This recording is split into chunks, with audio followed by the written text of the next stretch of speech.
Nesse quadro que eu estou colocando para vocês, nós podemos esperar, como eu dizia, se o Azerbaijão não anuísse, tá, com a questão aí da demanda russa e da demanda iraniana por essa ligação, que muito provavelmente o Azerbaijão poderia ser utilizado como um elemento da OTAN no sentido de enfrentar a Rússia.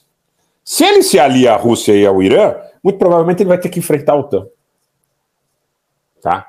Então, a situação nessa região é absolutamente complicada e o Cáucaso, em função do Irã, porque não fosse isso, como o Nery colocou, a própria Turquia, né, passando pelo Irã, poderia alcançar a China.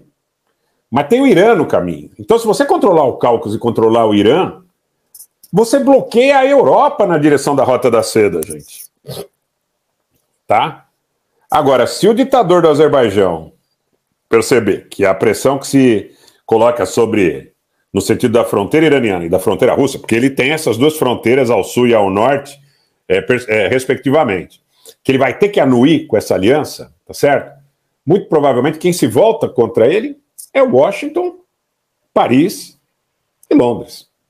E o que é muito mais perigoso para ele, sob o ponto de vista da sua sobrevivência, seu grande fornecedor de arma, que é o Estado de Israel. Entenderam como é que a coisa está caminhando?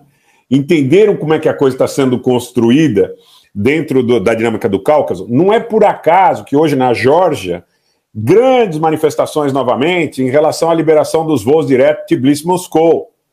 Mais uma vez, não é? Mais uma vez. Então, o que vocês percebem dentro desse contexto, não é?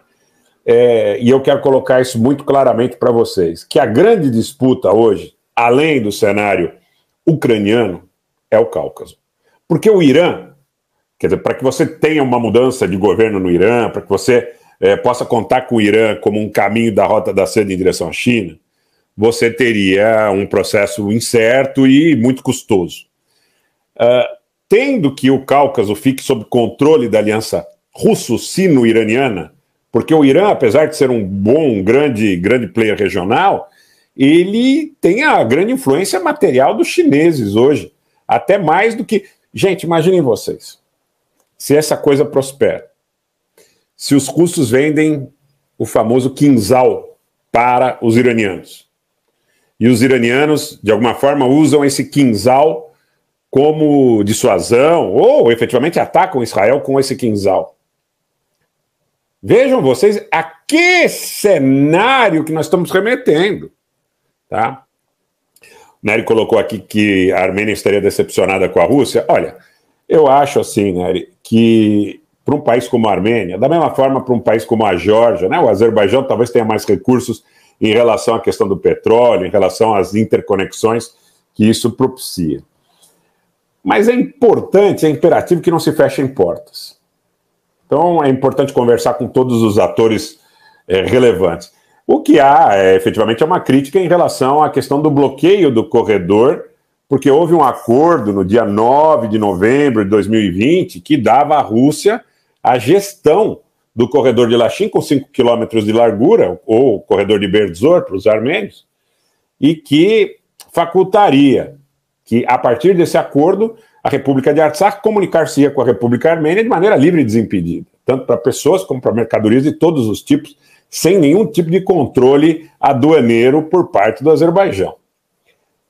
A discussão no momento do cessar-fogo era se esse corredor teria 30 quilômetros de largura ou 20 quilômetros de largura. Os russos interviram e impuseram ali um número final de 5 quilômetros de largura, mas ele seria inviolável. Até porque os armênios saíram dali, não porque foram ali no corredor derrotados militarmente. É bom que vocês olhem os mapas e percebam que a fronteira perdida pela Armênia militarmente para o Azerbaijão na agressão 2020, ou da República de Artsakh, foi o colchão da fronteira iraniana. A região de Karvachar, a região de Berdzor especificamente, as regiões, inclusive na direção leste, né, do colchão, foram entregues a partir desse acordo. Então você teve um acordo E esse acordo, ele estipulava, estabelecia que não haveria nenhum tipo de controle. O Azerbaijão, na falta de um, colocou 2 controles. Então você tem um controle na saída de Cornidizor, onde hoje teve uma grande manifestação, eu publiquei no Twitter, e você tem um no entroncamento de Xuxi, que está ocupado pelo Azerbaijão, em direção à capital da República de Artsakh. Então, o que você tem hoje realmente é, talvez até em função do conflito ucraniano, ou até dos interesses da Lukoil com a Socar, enfim, tem muita coisa aí. Você tem um bloqueio que é ilegal. Por que é ilegal? É ilegal pelo seguinte, porque há um acordo onde fica estipulado que não podem haver esses controles aduaneiros.